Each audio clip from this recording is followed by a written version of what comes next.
Hello and welcome back to our channel. In this video, we'll see how to fade any image in Photoshop. So let's head over to it and see how it's done. In this particular image, we have to fade out the C part.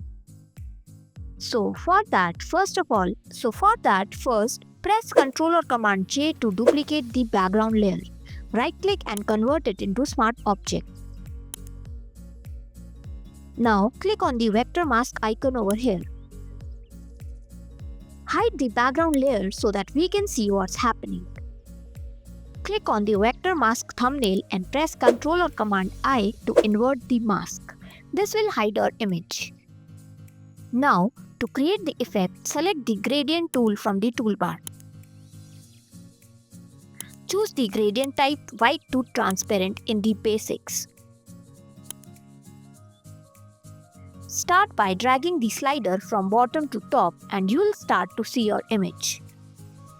Adjust the slider according to the image that you want to reveal.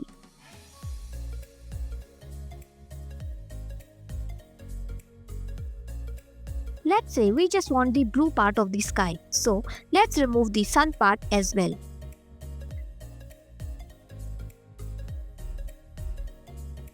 And here we have created our faded effect.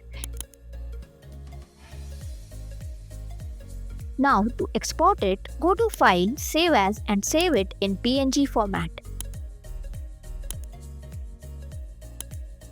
Rename it and click on Save.